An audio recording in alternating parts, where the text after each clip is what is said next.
Too much. Oh yeah? Then what are you gonna do with your life? If you never had to worry about money again, what better thing could you possibly be doing with all your free time? Pierce, it sounds like you need to listen to yourself and get a life. Because I can think of 8 other things. Okay, wait guys. There's no point thinking hypothetically because the fact is all of us here have to worry about money and we need money for all those 8 other things anyway, Phil. That's just how the world works. Wow, Todd, you know how to be realistic? Anyway, Todd's not wrong. I mean, of course everyone knows money makes the world work. But I think it's important to understand more clearly how and why the world works like that. Because work is a huge part of our lives. I mean, really? That much? Like why? What's its role? What does it even do? And our work will always be a much smaller part of society than it is a part of our lives. Well, it's gonna keep consuming a lot of our time and energy, so we damn well better know what it's for. I'm Phil. I'm Pierce. I'm Todd. This video belongs in the Let's Relook series. Today, let's relook career and money. The definition of work for this video is whatever we do for money, preferably legal. This includes labor, gigs, hustle, projects, business, and so on. Doesn't matter if we're blue collar, white collar, high skilled, low skilled, entry level, C-suite, employee, freelance, entrepreneur, etc. Whatever human activity that provides goods or services to an economy is work. For simplicity moving forward, we're just gonna call any of that a job or career. On an individual level, working is one of the main ways people participate in society, among other things like consumption and bonding. More importantly, we don't just work in society, we work for it. Because work is what grants us access to participate in the first place. Okay, so work makes money, money enables a life worth living. What more is there to it? Okay, hold on. Go back to the money enables a life worth living part. Technically, money just enables being alive. Making it worth living would involve many more things that people who only know materialism and comparing may not understand. That's why we have the saying, money can't buy happiness. But poverty can't buy anything. Or you could just straight up say, money can buy happiness because it buys things that makes us happy, and some hedonism is possible. But too much hedonism and we get the love of money is the root of all sorts of evil. Because we could be conflating happiness with greed. Nothing here is necessarily wrong.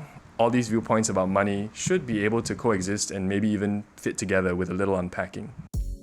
Money is a construct, and Money Makes the World Go Round neutrally states that money is simply a tool. Its role and function can vary anywhere from money is important to money is everything, depending on how many things we have to pay for ourselves as we grow old. In any case, consider seeing work and money essentially as different forms of the same thing, value.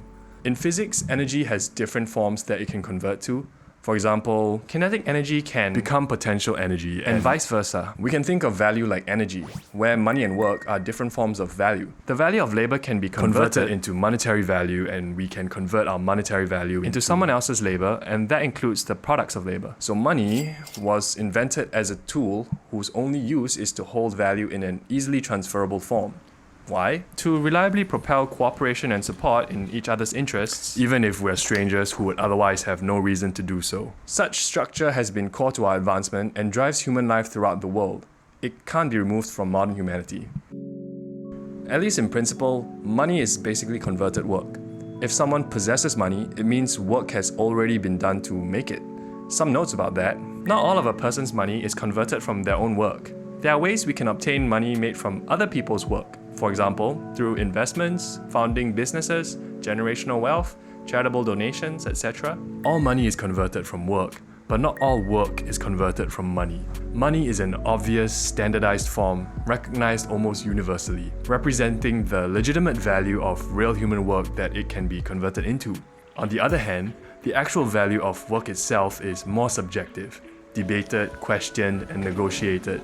For example, full-time employees working 60+ hours a week, volunteering, pro bono, and doing an actual job scope as a hobby. Generally, it's probably easier to convert money into work and harder to convert work into money. That's why monetization is a tricky problem for businesses and content creators. Financial viability of any project is an important question, and I mean, unemployment is a thing. Based on these observations, it looks like we're stuck with an imperfect system that may encourage certain naturally selfish behaviors, like hoarding this tool for personal security and comfort, for example. Being reliant on it to drive value throughout the world can still put the world in bad shape. Participating in modern society means providing value in return for a modern lifestyle.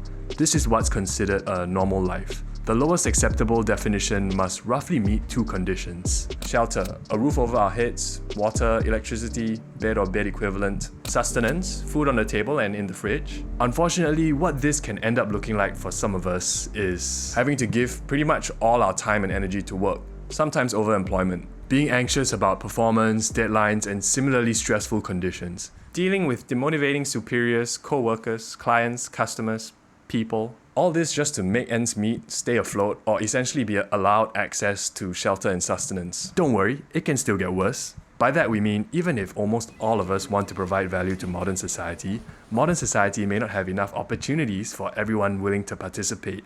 This means some of us have thrown all our waking hours and psychological resilience at searching for work over the past 6 months or more, are worried about how we're going to live normally past next month or next week. Such saddening circumstances leads us to revisit an earlier idea from video 4. By default, nobody really deserves to be alive unless we earn it.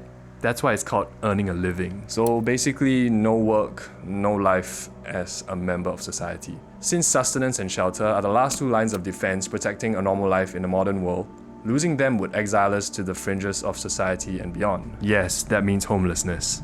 Most of us fear that, probably, with its lack of comfort, reduced odds of survival, and higher likelihood of starvation and dying. Though anyone who's ever been homeless is free to correct us. Sounds harsh. Is this how things should be? Earn the bare minimum of a normal life or be homeless? Is life too competitive? Sorry, but as it stands, even if it shouldn't be, it is. We don't like it any better than you. It's hard to not participate. Probably impossible, actually.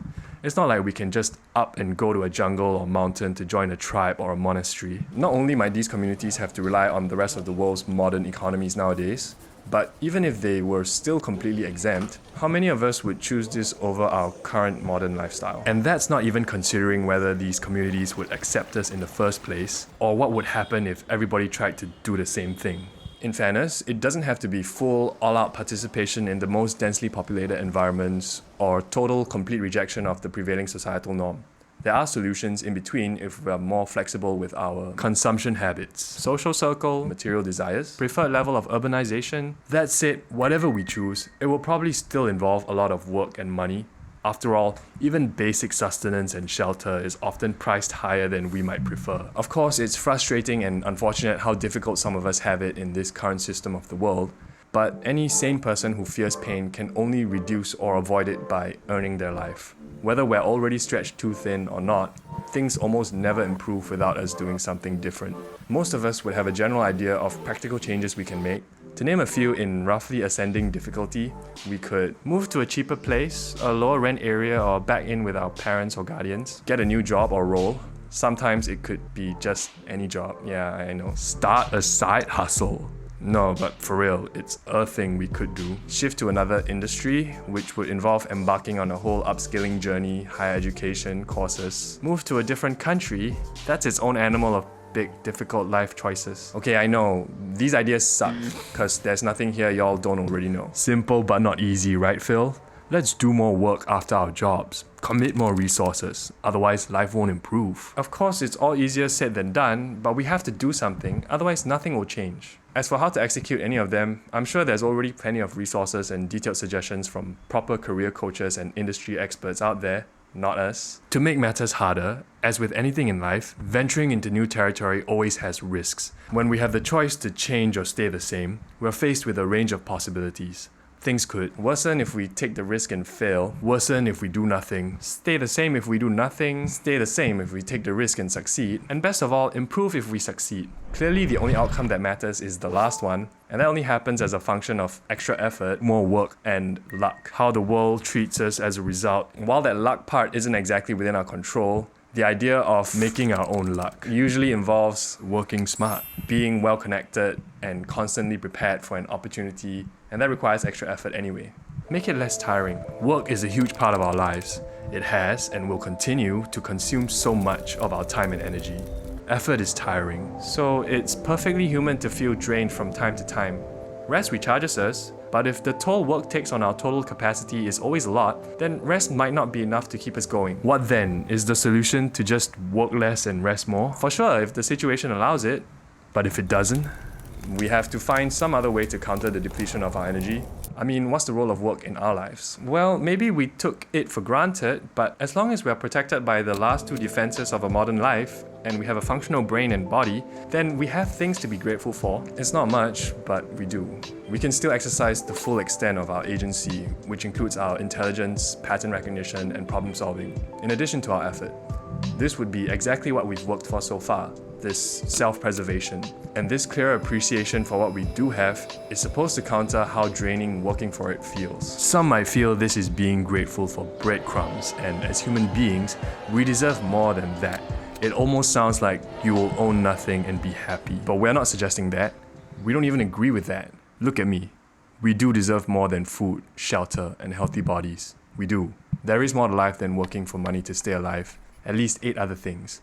But it will also be true that if we don't know how to be grateful for the bare minimum, who's to say we'll know how to be grateful when we have it all? So this bare minimum base of gratitude sets the tone for everything else we get out of life. Our consumption habits, social circle, material desires, preferred level of urbanization. Almost sounds like how greedy are we? Are these things only preferences or needs? Is it just treating ourselves once in a while or straight up lifestyle inflation? Obviously, the more we need, the more it's gonna cost, and the more we'll have to work, no matter how leveraged we may be. And I mean, this section is about making it less tiring, so yeah, less greed, more grateful equals do less work, plus work feels more purposeful. Mission accomplished.